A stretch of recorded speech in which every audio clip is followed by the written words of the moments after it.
আর না। কেন বলুন তো? মরণের ভয়ের আশ্রয় ছেড়ে আকাশের দিকে পাখনা ছাড়তে পালাতে চাইছে। বড় মায়া লাগছে অবস্থায় দেখতে। স্বীকার করতে এসে পাখির জন্য মায়া করলে কি শিকারির চলে? কত করে লাগবে, এমনিতে তো অনেক হয়েছে, আর না। তাকে চলুন দাঁড়ায়। চলুন।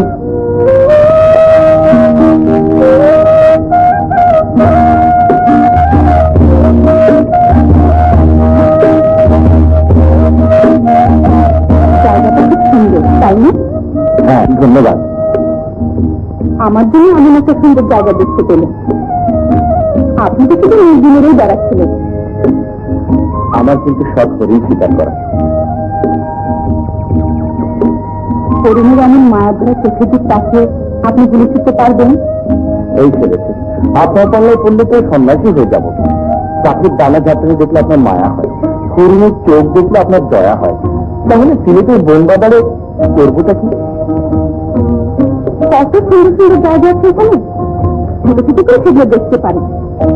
বনের নির্জন ছায়া দেখে কবিতা লিখতে পারেন। মায়ের ঝর্ণার ধারে দেখে দেশের ভাবে গানও গাইতে পারেন। চলুন।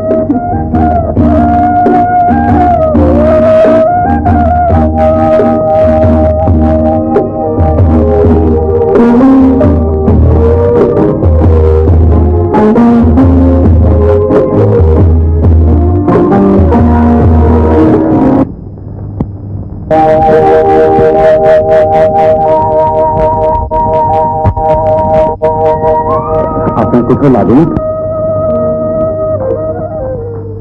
দেখুন, চা না কফি? চা বাগানের মালিকের বাড়িতে এসে কফি খাওয়া মানে চায়ের অবমাননা করা। চাই ছই।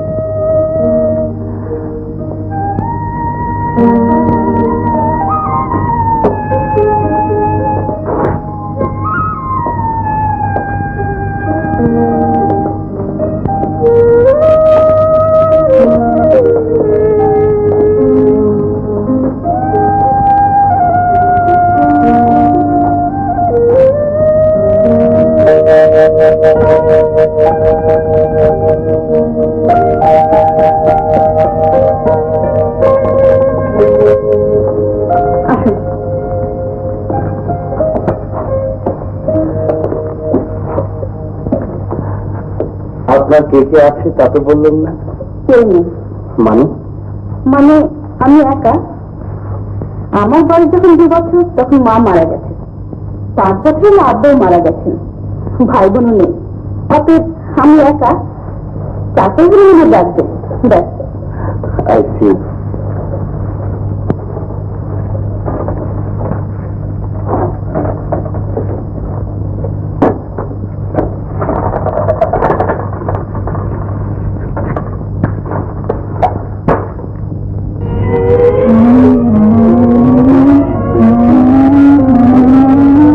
সিকান্দার ভাই এসো।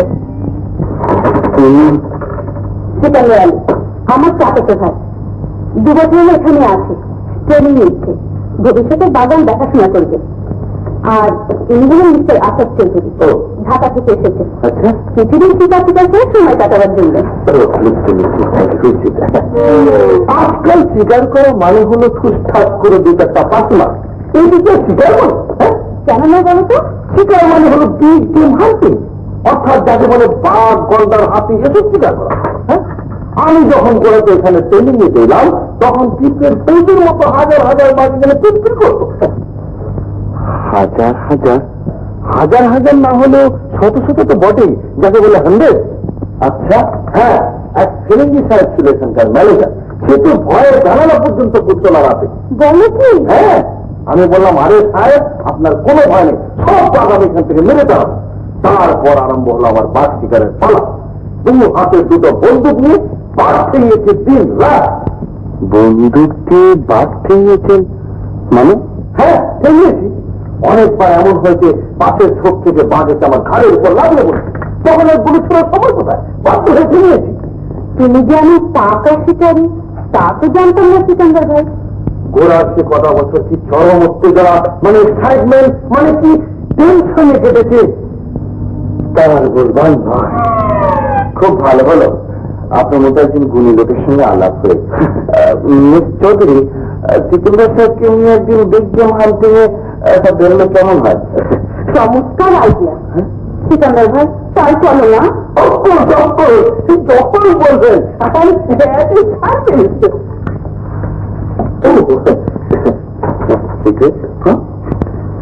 ভালো করে কিন্তু দেখে পরে না যায়।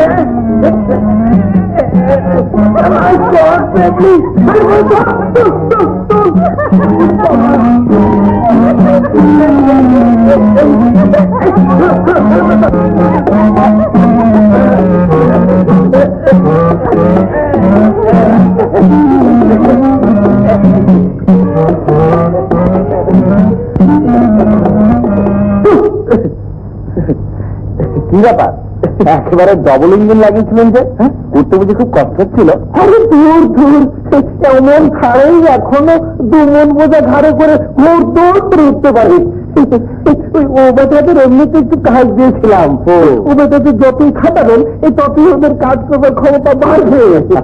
আচ্ছা আচ্ছা আচ্ছা, তা সত্যি কথাই বলেছেন। এখানেই তাম্বুটা ফেলবো বলে ঠিক করেছি, কারণ শুনলাম বাসটা নাকি আজকাল এই অঞ্চলেই দেখা দিয়েছে। আপনি এ ব্যাপারে এক্সপার্ট, আপনার কথা মতোই কাজ করা হবে।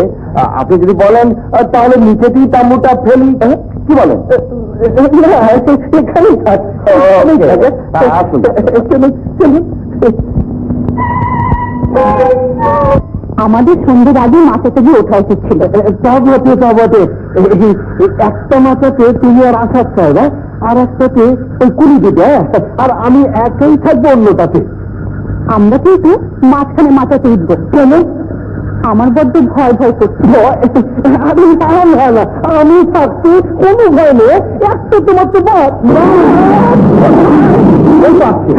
একজন শুনতে পাচ্ছেন না? চলুন তাড়াতাড়ি বেরিয়ে পড়া যাবে। বেরিয়ে পড়া যাক করলেই হলো, সত্যিকারের একটা নিয়ম আছে না? আমার মনে হয় বাচ্চা টের পেয়েছে আমরা এখানে যাবো বলেছি। সত্যিকার হয়ে করতে পারবে, অসম্ভব কিছুই না। তাহলে বেরিয়ে পড়া যাক সময় থাকতে। আমার বুঝতে পারছি